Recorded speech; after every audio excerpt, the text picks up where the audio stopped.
अजीज खान साहब, इस पर जल्दी से रिएक्ट करिए, क्योंकि मैं ये जो तस्वीरें हम दिखा रहे हैं उसका सीधा मायना ये है, आपके नेता ने भी मुख्तार अंसारी के समर्थन में ट्वीट्स किए, बयान दिए, और यहाँ यूपी में खासकर इस लोकसभा चुनाव में क्या ये मुद्दा नहीं होगा कि यहाँ माफिया के खात्मे की जब एक तरफ तस्वीर सामने आती है, वहीं दूसरी तरफ आप लोग मुख्तार अंसारी को हीरो बनाने में लगे हुए हैं।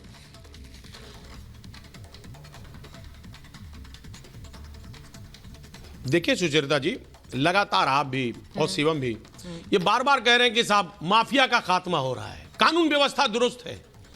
किस एंगल से कह रहे हैं मैं नहीं समझ पा रहा हूं। यही माननीय मुख्यमंत्री महोदय का गृह जनपद है गोरखपुर। एक व्यापारी की किस कदर हत्या की जा रही पुलिस के द्वारा, आपको नहीं पता? किस तरह धज्जियां उड़ाई जा रही हैं, कैसे धज्जियां उड़ाई गई। ये कानून व्यवस्था है। एक मां बेटी को जला दिया जाता है, जिंदा जला दिया जाता है कानपुर में। साहब ये कानून व्यवस्था आपका है। देखिए एक बात समझें आप कि जुमलेबाजी से सरकारें नहीं चलती। आप टेलीविजन पे गलत बयानबाजी करने से सरकारें नहीं चलती। आपने बड़े बड़े वायदे किए थे, दावे किए थे। 10 साल की ये उपलब्धियां हैं आपकी। ना तो कानून व्यवस्था आपका दुरुस्त है, और उसके साथ साथ आपने ही कहा था कि हवाई चप्पल वाले हवाई जहाज पर चलेंगे। कितने हवाई चप्पल वाले हवाई जहाज पर चल रहे हैं? आपने कहा था गरीबी हटा दूंगा, आपने गरीबों को हटा दिया, गरीबी नहीं हटा पाए आप बड़े बड़े वायदे किए थे किसानों के बारे में कि 750 किसानों ने आत्महत्या कर लिया। आप एक बार उनका पूछने नहीं गए, दर्द नहीं पूछने गए। आपने एमएसपी का वादा किया था, कितनी एमएसपी दे दी आपने? आज भी किसान सड़कों पर है। आप उसको किस तरह से प्रताड़ित कर रहे हैं? आज भी वो कहीं ना कहीं आत्महत्या करने के लिए मजबूर है। बड़े बड़े वायदे दावे, सुनिए मेरी बात, सुनिए मेरी बात। नहीं, मैं सिर्फ आपको पूछ रही हूं कि आपको सिर्फ मुख्तार के परिवार का दर्द नजर आया, आपको किसी किसान का दर्द नहीं नजर आया? आप इतनी बार बोलते हैं, आप किन के घर गए? किन के घर गए आप सिर्फ मुख्तार अंसारी के परिवार के घर गए, क्यों गए? सवाल ये है। अरे सुनिए ना, किसके घर जाएंगे सवाल तो उस पर पूछा जाएगा ना। सुचरिता जी सुनिए ना। हाँ, मैं बोलूं? नहीं बिल्कुल ठीक है, बिल्कुल ठीक बात आप कह रही हैं। हाँ, ममता जी, हमारे देश के प्रधानमंत्री, इस देश के प्रधानमंत्री, मणिपुर जलता रहा, मणिपुर के मुख्यमंत्री ने गुहार लगाई, वहां के विधायकों ने गुहार लगाई। ठीक है साहब, एक शब्द नहीं बोले हमारे देश के प्रधानमंत्री। झूठ बोल रहे हैं आप। बहन बेटियां जलती रही, किस तरह उनके ऊपर अत्याचार होता रहा। साहब प्रधानमंत्री महोदय एक शब्द नहीं बोले। आप कानून व्यवस्था, आप मुसलमान हितैषी बनकर खड़े हो रहे हैं, लेकिन तब भी मुसलमान सवाल आप ही से पूछ रहे हैं। और जो राहुल गांधी को चिट्ठी लिखी है मौलाना नोमानी ने, वो इसीलिए लिखी है। कह रही आप राहुल, नहीं, आप और भाई आपका तो आप गठबंधन है ना, आपका गठबंधन है, और इसीलिए सवाल मैं पूछूंगी कि मुसलमान हितैषी जो पार्टियां बन रही हैं, कांग्रेस है, समाजवादी पार्टी तो खुलकर कहती है, लेकिन ये हितैषी बनते हैं, लेकिन उनको ही कहा जा रहा है, राहुल गांधी को याद दिलाया जा रहा है कि आप सिर्फ वोट के लिए इस्तेमाल कर रहे हैं, आप करते कुछ नहीं है मुसलमानों के लिए। ममता जी, बिल्कुल सही बात है। 55 साल कांग्रेस ने इस देश पर शासन किया है, क्या कर दिया इन्होंने अल्पसंख्यकों के लिए, मुस्लिम भाई बहनों के लिए? जरा बताएं। कुछ नहीं किया इन्होंने, केवल उनका दोहन किया, उनको अपना वोट बैंक समझा, उनका इस्तेमाल किया, उसके बाद दूध में से मक्खी की तरह निकाल करके फेंक दिया। अजीज भाई, आपने 2-3 चीजें बोली हैं, मैं आपको बताती हूं। आप लॉ एंड ऑर्डर की बात कर रहे हैं, मुख्तार अंसारी के आप इतने हितैषी बने हुए हैं, जो माफिया था, जो ड्रेडेड क्रिमिनल था, है ना, जिसने लोगों की चमड़ियां उधार दी थी, जिसने ऐसा आतंक का साम्राज्य बनाया था कि मऊ में उसने क्या किया था वो आपको भी पता है, मुझको भी पता है। और उस मुख्तार अंसारी को गिरफ्तार करने की कोशिश करने वाले एलएमजी को जिन्होंने रिकवर किया था, ऐसे शैलेंद्र सिंह जो पुलिस अधिकारी थे, उनके साथ आप लोगों ने क्या किया था?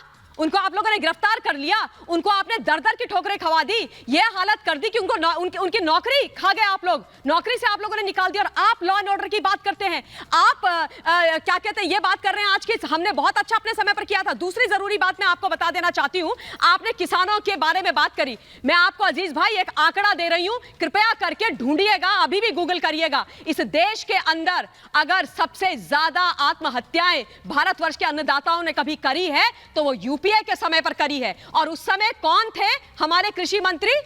कौन थे? शरद पवार जी थे। ये एक डाटा है, ये आंकड़ा है, फैक्ट है, इसको चेक कीजिएगा। तीसरी बात, आपने मणिपुर के बारे में बात बोली। अजीज भाई, कम से कम सच बोला कीजिए। इस देश के प्रधानमंत्री ने मणिपुर के बारे में न केवल बात करी, अपितु वहां पर एक्शन भी करवाया। लेकिन मैं आपसे पूछना चाहती हूं, और आपके माध्यम से पूरे के पूरे इंडिया लाइन से पूछना चाहती हूं, संदेश खाली की बेटियां नहीं है? संदेश खाली की बेटियों का दुराचार, व्याभिचार क्या आप लोगों को दिखता नहीं है?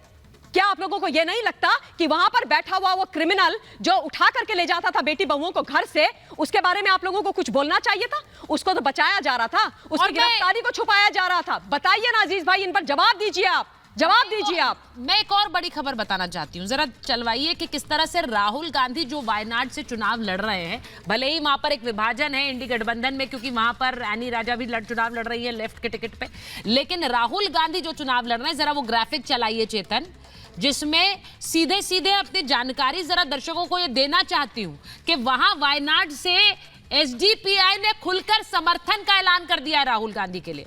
एसडीपीआई का यूडीएफ को समर्थन का ऐलान है और 20 सीटों पर समर्थन करने की पेशकश की है। केरल में यूडीएफ गुट में कांग्रेस भी शामिल है और कांग्रेस को मदद देना चाह रही है एसडीपीआई। एसडीपीआई क्या है? प्रतिबंधित पीएफआई की राजनीतिक शाखा है। केरल बीजेपी अध्यक्ष का राहुल से सीधा सवाल है कि समर्थन लेने पर आप रुख स्पष्ट कीजिए, क्योंकि आप पीएफआई से समर्थन ले रहे हैं।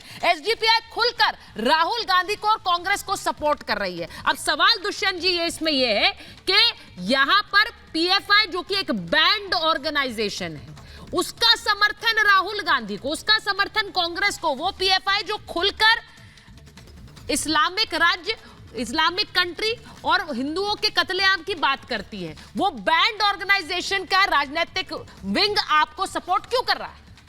देखिए, आपको ये सोचना चाहिए कि आप किसके ऊपर प्रश्न कर रहे हैं। उन राहुल गांधी के लिए जिनके पूज्य पिताजी स्वर्गवासी श्री भारत रत्न राजीव गांधी जी ने भारत की एकता और अखंडता के लिए अपनी जान की कुर्बानी दे दी, जिनकी पूजनीय दादी जी ने भारत की एकता और अखंडता के लिए आतंकवाद से लड़ते हुए अपना जीवन का कुर्बानी दे दी।